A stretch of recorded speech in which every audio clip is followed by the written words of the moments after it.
प्रिय छात्रों, आपका हमारे YouTube channel Amarnath Mishra online GS classes पर स्वागत है। आज हम आपको गुप्तोत्तर काल के बारे में पढ़ाने जा रहे हैं। चक्रवर्ती गुप्त साम्राज्य के बारे में पढ़ा चुका हूँ आपको।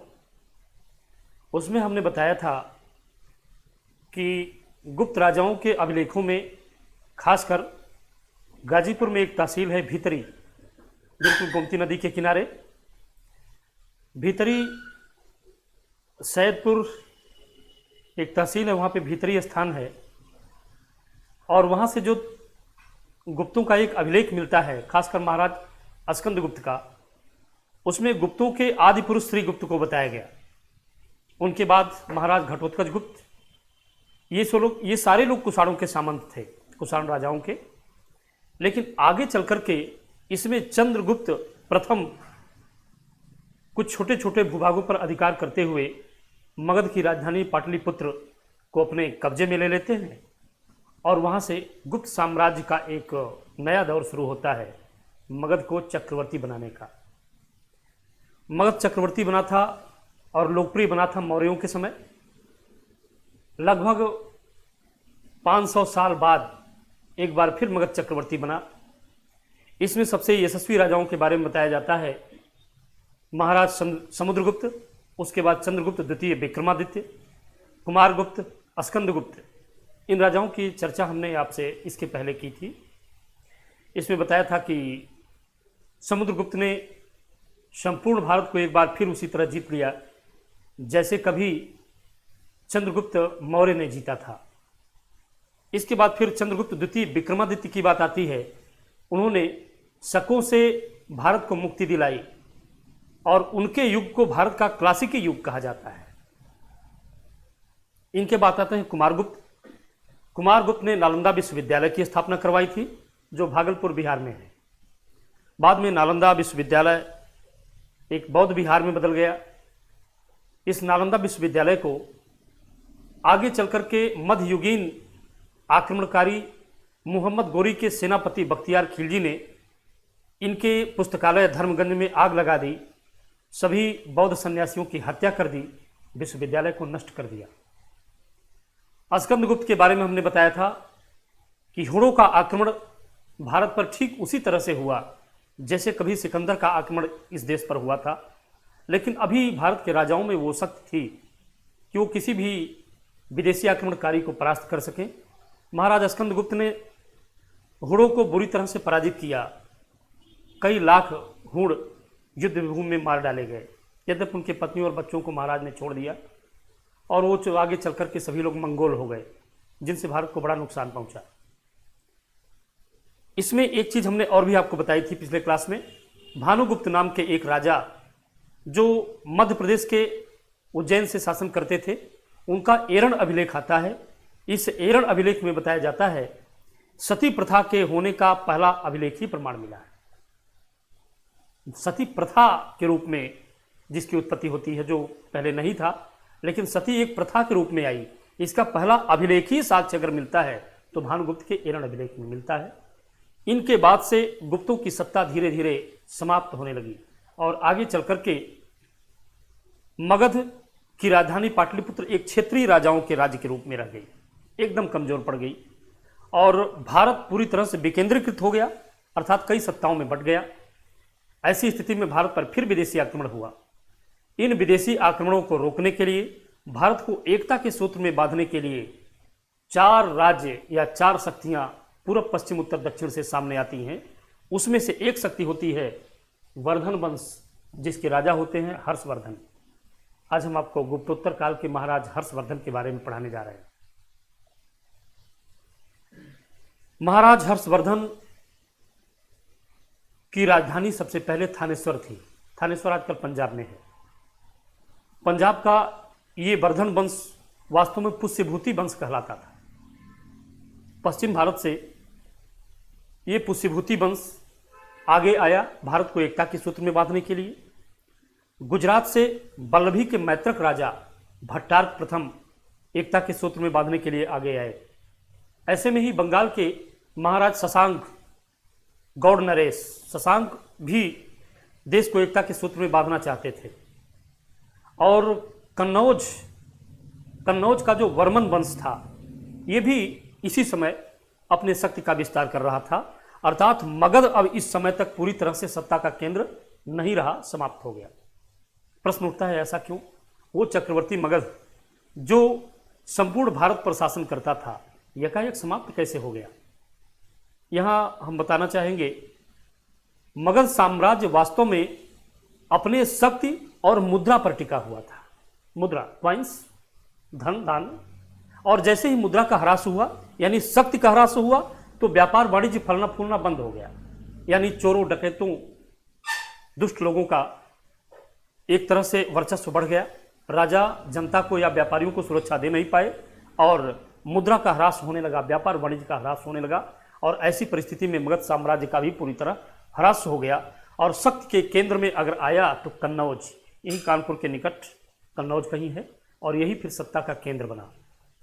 इसके लिए बताया जाता है, पुष्यभूति वंश के महाराज जिनको पहले जिनका नाम आता है, उस राजा का नाम होता था प्रभाकर वर्धन। प्रभाकर वर्धन पुष्यभूति वंश के संस्थापक कहे जाते हैं। इनके पत्नी का नाम यशोमती था। यशोमती, पुष्यभूति के राजा प्रभाकर वर्धन और यशोमती के 3 संतानें थीं। सबसे बड़े इसके पुत्र जो थे वो थे महाराज प्रभाकर वर्धन के जो नए पुत्र, सबसे बड़े एक पुत्री थी जिनका नाम था राजश्री, फिर धर्मवर्धन, फिर हर्षवर्धन। ये 3 संतानें हुआ करती थीं। इन सभी राजाओं का बंगाल के शशांक से हमेशा शत्रुता बनी रहती थी। वर्चस्व की लड़ाई हो रही थी। वर्चस्व की लड़ाई में अंततः ये बताया जाता है कि प्रभाकर वर्धन के साम्राज्य को नुकसान पहुंचा। ऐसे समय में जब पहुंचा जिस समय थानेश्वर या कहें कन्नौज के राजा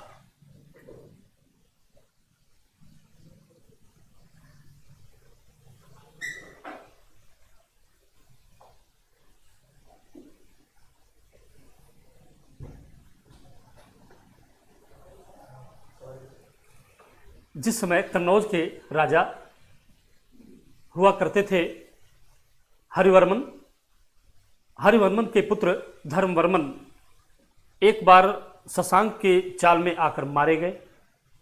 और मारे जाने के बाद, क्योंकि उन्हीं से हर्षवर्धन की बहन राजश्री का विवाह हुआ था, राजश्री का विवाह यहाँ जो हुआ, ये बताया जाता है कि राजा शशांक ने हर्षवर्धन के बहनोई की हत्या कर दी और राजश्री को जेल में बंद कर दिया।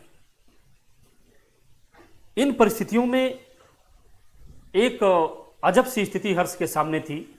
उनके बड़े भाई की मृत्यु हो चुकी थी, पिता माता भी मर चुके थे, बहन जेल में थी। हर्षवर्धन इस समय बंगाल अभियान पर थे और किसी उन्हीं के ममेरे भाई भंडी ने बताया कि उनकी बहन राजश्री को जेल में कैद कर दिया गया है। आखिरकार विजय अभियान त्याग कर हर्षवर्धन आगे बढ़ते हैं अपनी बहन को बचाने के लिए। लेकिन एक बौद्ध भिक्षु विद्वान दिवाकर मित्र से ये संदेश पाकर कि राजश्री जेल से निकलकर भाग गई हैं और वे सती होने जा रही हैं, उन्हीं के सहयोग से राजश्री की हर्षवर्धन ने खोज करवाई, अपनी बहन को बचाया और उसके बाद फिर उन्हें ले जाकर कन्नौज की गद्दी पर बिठाया। आगे चलकर उन्होंने वही प्रतिज्ञा की कि मैं शशांक के राज्य और शशांक को इस धरती से अगर न मिटा दिया तो मैं पलक झपकते ही फतिंगे की भांति चिता में कूद जाऊंगा। ये उनकी प्रतिज्ञा थी। इसको पूरा करके उन्होंने दिखाया। उन्होंने मगध नरेश महासेन गुप्त और महाराज शशांक के खिलाफ अभियान किया। ये सारे राजा बुरी तरह से परास्त हुए। शशांक के बारे में बताया गया, संभवतः हुए मारे नहीं गए, कहीं छिप गए। इस प्रकार पूरी तरह से उन्होंने पूर्वी भारत अभियान को अपनी प्रतिज्ञा के द्वारा जीत लिया। अपनी बहन के कहने पर इन्होंने कन्नौज का शासन तो नहीं संभाला, बहन को ही संभालने दिया, लेकिन उसके कहने पर ये उसके परामर्शदाता बन गए और इनको आखिरकार मजबूरन अपनी राजधानी थानेश्वर से कन्नौज लानी पड़ी। एक बड़ा परिवर्तन हुआ। हर्ष की राजधानी अब थानेश्वर से कन्नौज हो गई। ठीक। और आखिरकार हर्ष अब कन्नौज से शासन करने लगे और कन्नौज से शासन करने वाले हर्षवर्धन ने अब यहां से विजय अभियान शुरू किया।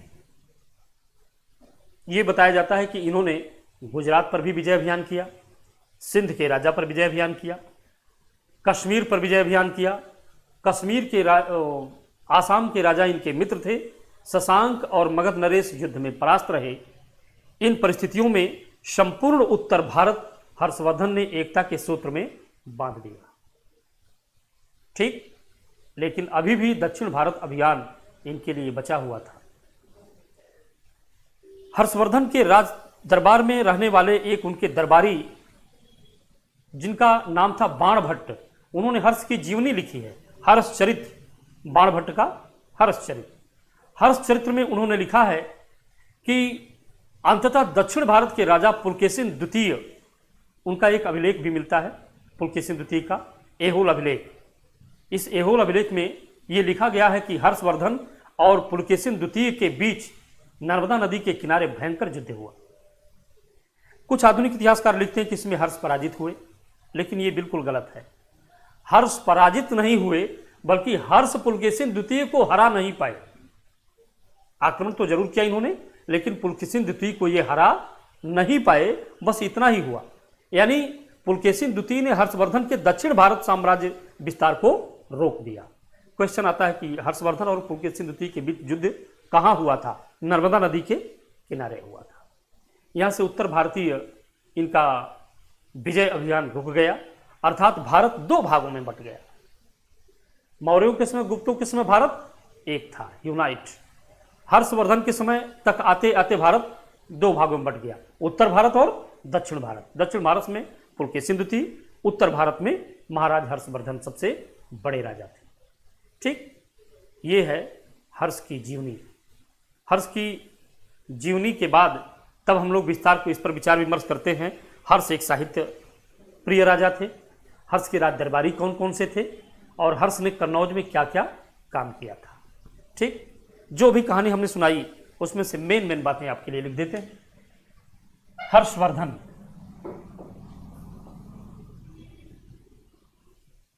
इनके वंश को पुष्यभूति वंश या वर्धन वंश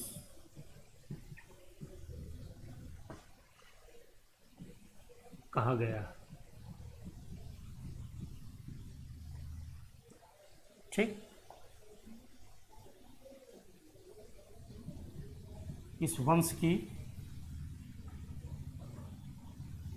राजधानी थानेश्वर,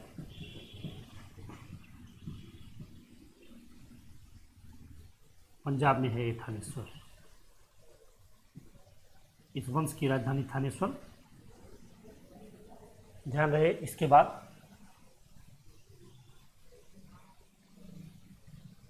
हर्ष के पिता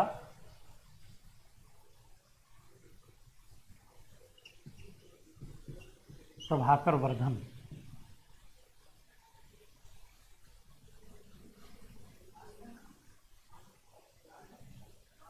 माता यशोमती,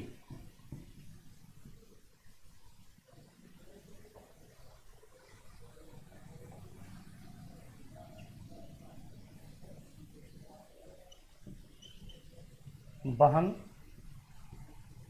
राजश्री, यहां लिख सकते हैं राजश्री का विवाह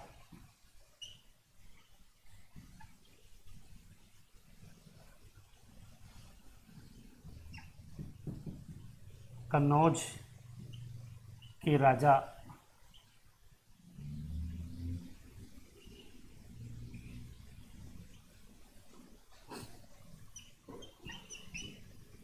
गृहवर्मन से हुआ।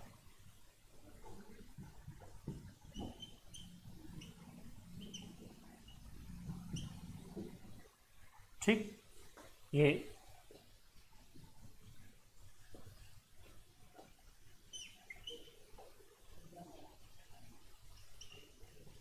हर्ष के बड़े भाई राजवर्धन। ये राजवर्धन जो है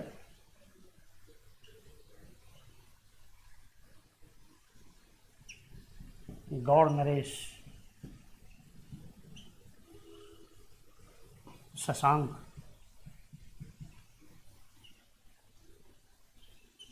द्वारा षड्यंत्र में मारे गए।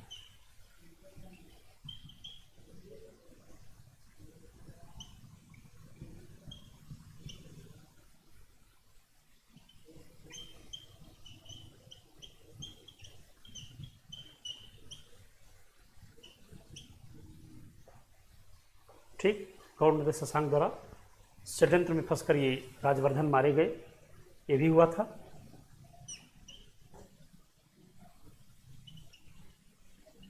शशांक ने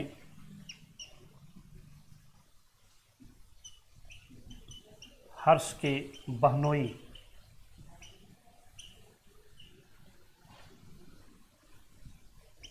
को भी मार डाला तथा राजश्री को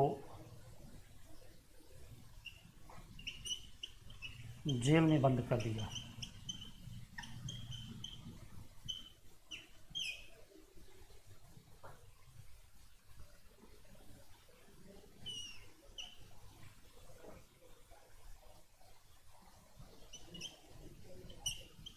हर्ष ने बहन को बचाया।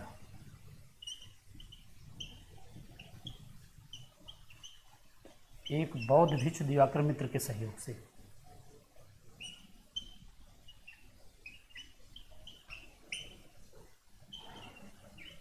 जिनका नाम था दिवाकर मित्र।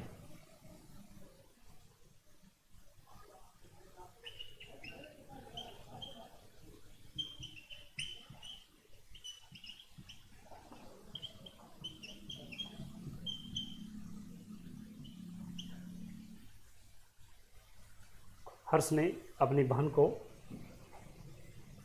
एक बौद्ध विद्वान दिवाकर मित्र के सहयोग से बचाया। वो सती होने जा रही थी और इसके बाद हर्ष ने बहन की आग्रह पर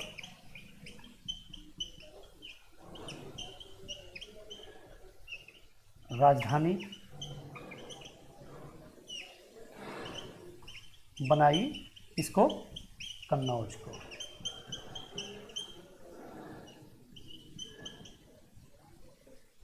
अपने बहन के आग्रह पर हर्ष ने कन्नौज को राजधानी बना लिया। थानेश्वर से राजधानी इन्होंने परिवर्तित कर दिया।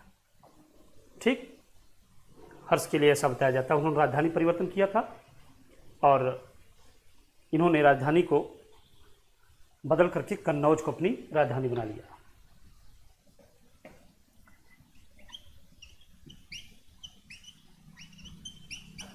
हर्षवर्धन का विजय अभियान।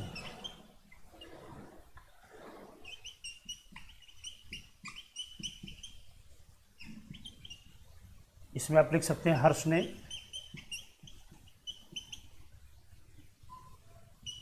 सिंध,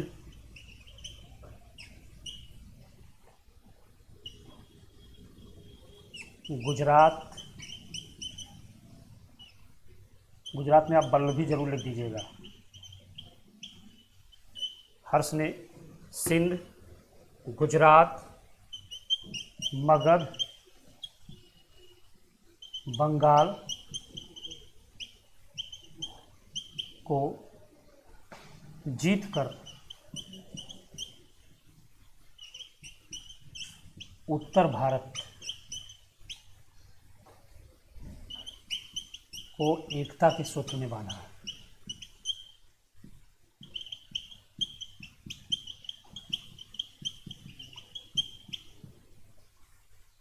उत्तर भारत को एकता के सूत्र में इन्होंने बांधा।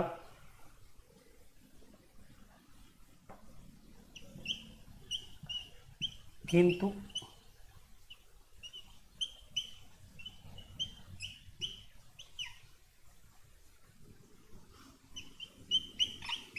दक्षिण भारत के राजा पुलकेशिन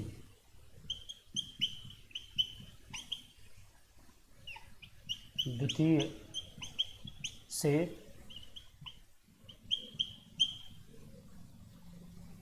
उनका युद्ध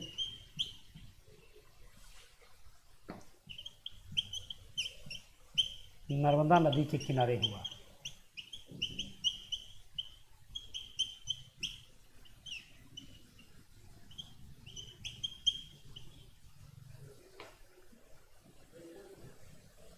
नर्मदा नदी के तट पर इनका युद्ध हुआ।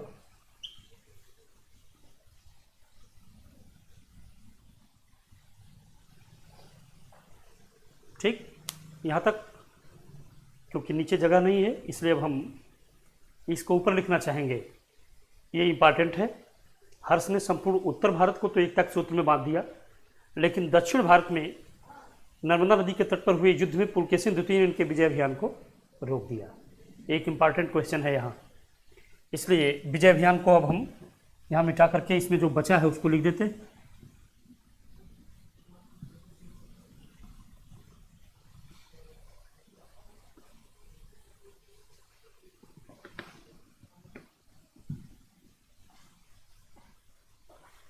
और वो है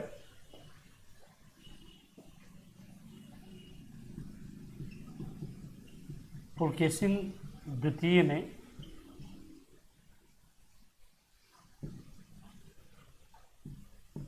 हर्ष के दक्षिण भारत विजय अभियान को रोक दिया।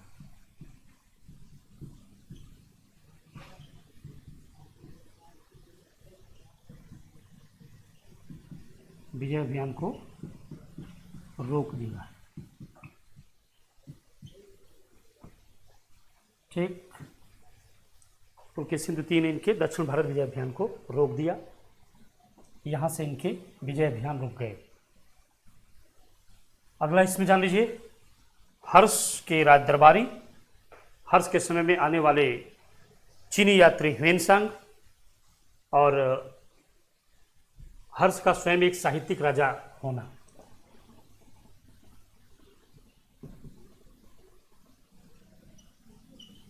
एक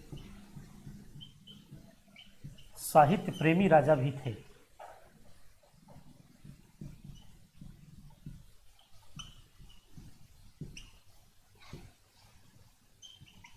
उन्होंने नागानंद प्रियदर्शिका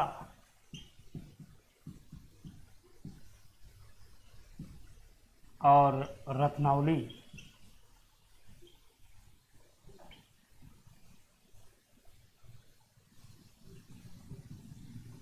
जैसे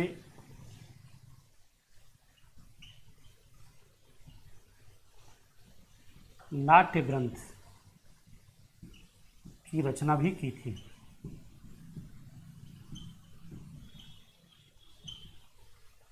नागानंद प्रियदर्शिका, रत्नावली जैसे नाट्य ग्रंथ की रचना की थी उन्होंने।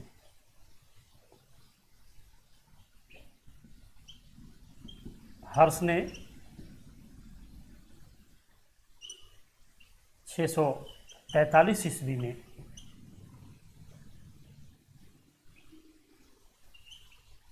अपने दूत चीन के राज दरबार भेजे।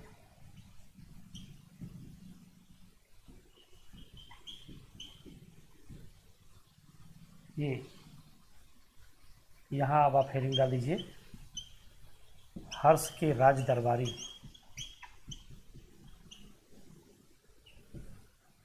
हर्ष के राज दरबारी, इसमें आप लिखेंगे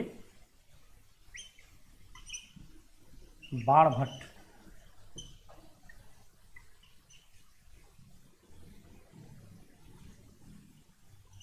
मयूर, दिवाकर,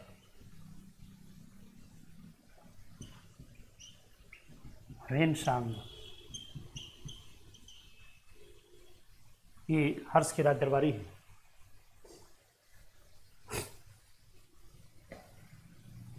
ठीक, दिवाकर मित्र के बारे में मैंने बताया, इन्हीं के सहयोग से अपनी बहन को उन्होंने बचाया था। मयूर एक बड़े साहित्यकार हैं। बाणभट्ट ने जो है हर्षचरित्र की रचना की है। थोड़ा इसमें लिख ही दिया जाए। बाणभट्ट ने हर्ष की जीवनी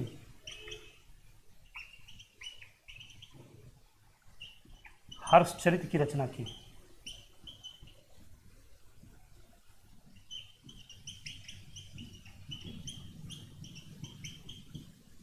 ठीक। ह्वेनसांग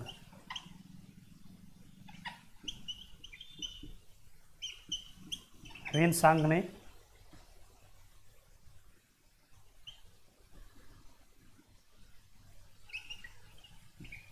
अपने ग्रंथ सीयूकी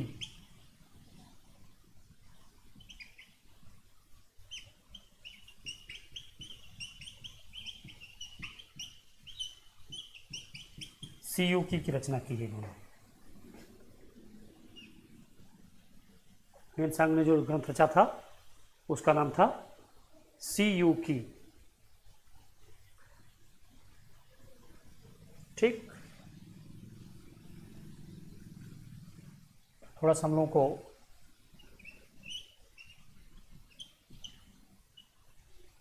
ह्वेनसांग के बारे में लिखना जानना भी चाहिए। ह्वेनसांग एक चीनी यात्री थे।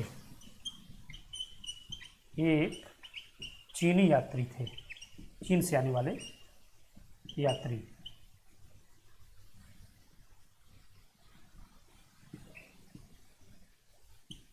ये 629 से 645 के बीच भारत में रहे।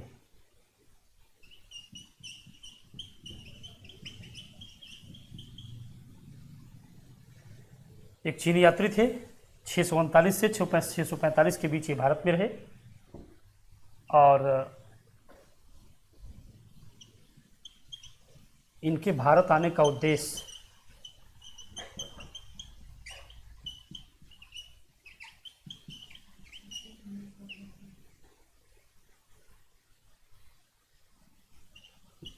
बौद्ध ग्रंथों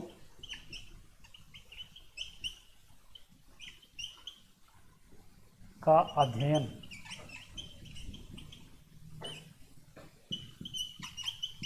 तथा उन्हें इकट्ठा कर भारत ले जाना।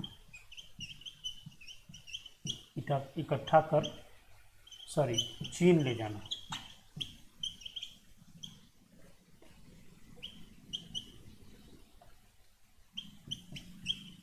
ये इनके आने का उद्देश्य था।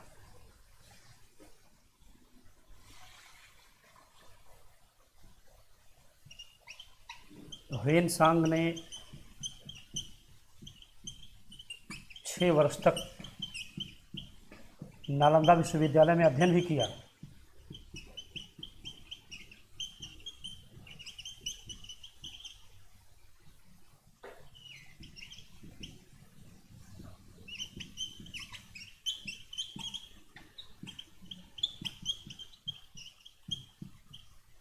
छः साल तक नालंदा विश्वविद्यालय में पढ़ा भी है। इसके बाद अपने ग्रंथ सीयूकी की रचना की। ठीक। ह्वेनसांग, यहाँ एक नोट लिख लेंगे आप लोग।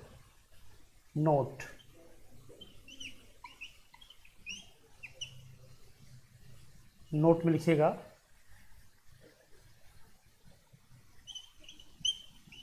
फाह्यान नाम का एक चीनी यात्री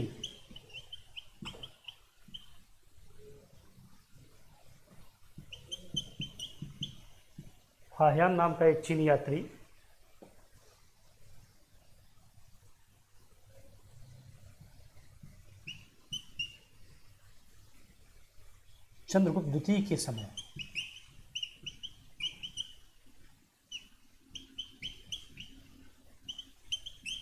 ये पूरा मंत्र इनका नाम चाहे तो लिख दे, विक्रमादित्य।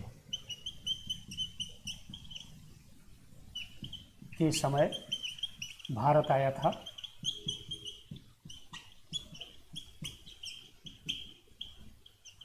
तथा उसने फोक्योटी नामक ग्रंथ की रचना की थी।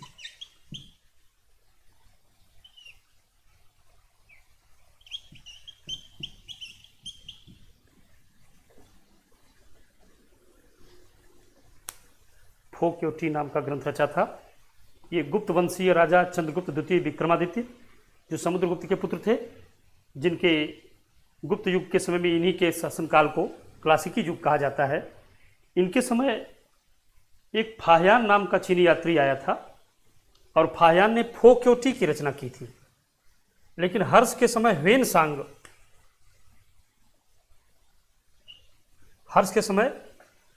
नाम के एक चीनी यात्री आए थे। ये 629 से 645 के बीच भारत में रहे। इनका भारत आने का उद्देश्य ही था बौद्ध ग्रंथों का अध्ययन करना और उन्हें चीन ले जाना तथा नालंदा विश्वविद्यालय में पढ़ना। तो 6 साल तक ये नालंदा विश्वविद्यालय में पढ़े थे। इन्होंने जो ग्रंथ लिखा था भारत के विषय में, इसमें इन्होंने लिखा था, उसका नाम था CU की। ध्यान रहे, ये ह्वेनसांग ने भारत को इन तू कहा है। हिंदू तो कह नहीं पाएंगे वो, तो हिंदू नहीं कह पाएंगे तो वो इन तू कहा है इन लोगों ने। ह्वेनसांग ये CU की रचना करते हैं। तथा आप यहाँ लिख सकते हैं भारत को इन तू कहते हैं। भारत को इन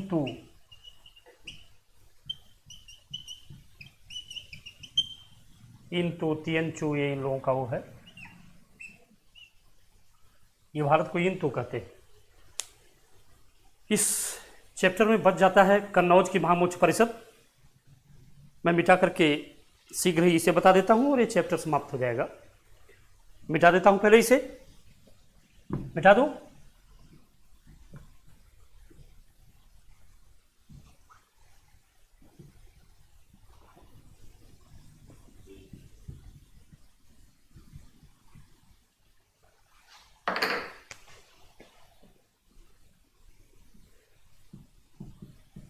हर्ष द्वारा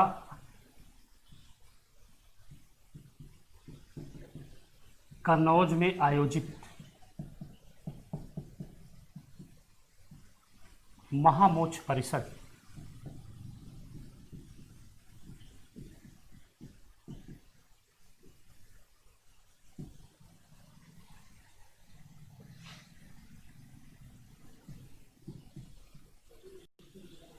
इस महामोक्ष परिषद के अध्यक्ष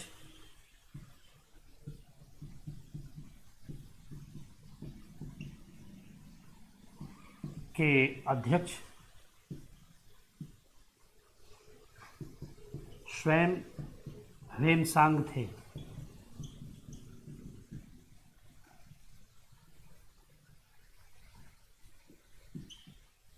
इस महामोक्ष परिषद के अध्यक्ष स्वयं ह्वेनसांग थे।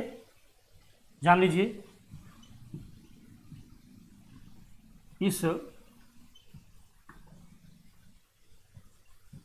महामोक्ष परिषद को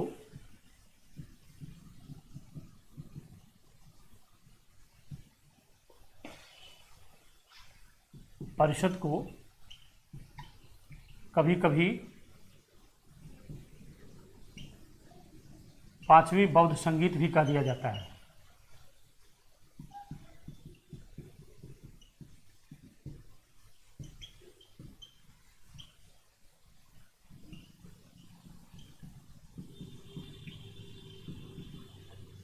इस महामोक्ष परिषद को कभी कभी पांचवी बौद्ध संगीत कह दिया जाता है। वैसे बौद्ध ग्रंथों में 4 बौद्ध संगीत का उल्लेख मिलता है, लेकिन कभी कभी कन्नौज में आयोजित हर्ष द्वारा जो महामोक्ष परिषद आयोजित की गई थी, जिसके स्वयं ह्वेनसांग अध्यक्ष थे, इसको महामोक्ष परिषद भी, इस महामोक्ष परिषद को कभी कभी पांचवी बौद्ध संगीत भी कह दिया जाता है। एक ऐसा भी है। और ये भी जान लें कि हर्ष प्रत्येक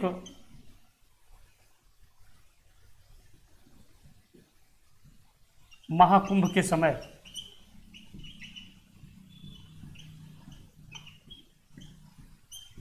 प्रयाग पहुंचकर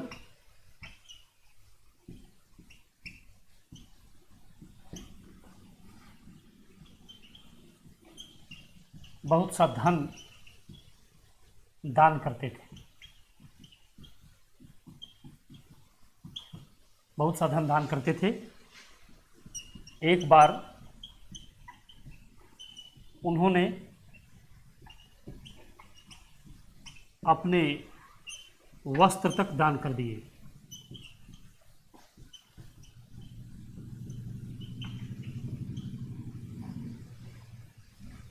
तथा बहन राजश्री द्वारा दिए गए कपड़े पहनकर, वस्त्र पहनकर कन्नौज वापस आए थे।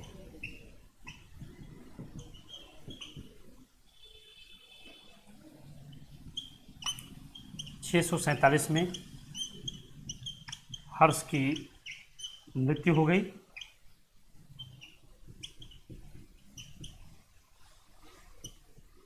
तब हर्ष के सेनापति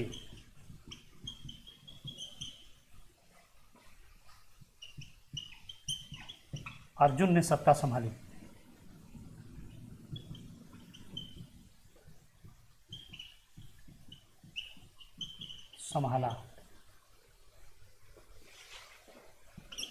तथा आयुध वंश की स्थापना की।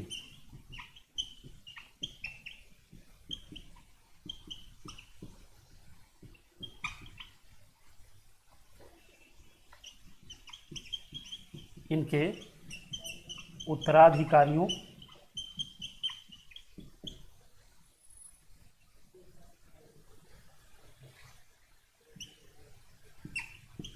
इंद्रायुध और चक्रायुध के समय आपसी संघर्ष हो गया।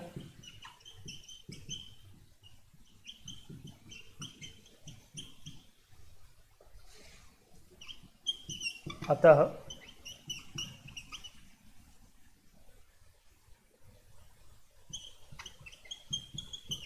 कन्नौज पर अधिकार करने के लिए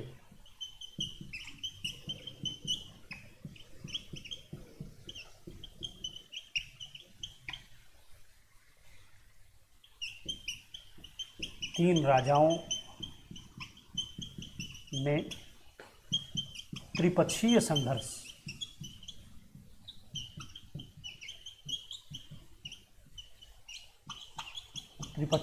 हुआ।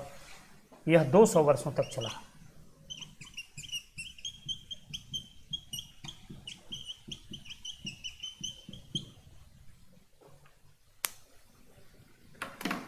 प्रिय छात्रों, हर्षवर्धन का चैप्टर समाप्त हुआ। अब आप पूर्व मध्यकाल पढ़ेंगे। पूर्व मध्यकाल में त्रिपक्षीय संघर्ष जो तीन राजाओं के बीच होता है। बंगाल के राजा गोपाल और धर्मपाल, उज्जैन के राजा वत्सराज और दक्षिण भारत की राष्ट्रकूट शक्ति के राजाओं ने, खासकर दक्षिण भारत के महाराजा ध्रुव राष्ट्रकूट ने दक्षिण भारत से पहली बार उत्तर भारत पर हमला किया। प्रयाग के समीप दोनों शक्तियों को परास्त भी कर दिया। ये पहला ऐसा अवसर था जब किसी दक्षिण भारत की शक्ति ने भारत के उत्तरी भाग में पहुंचकर आक्रमण कर उत्तरी भारत की शक्तियों को परास्त कर दिया हो। ये त्रिपक्षीय संघर्ष वत्सराज ने शुरू किया। ये संघर्ष 200 साल तक लड़ा गया।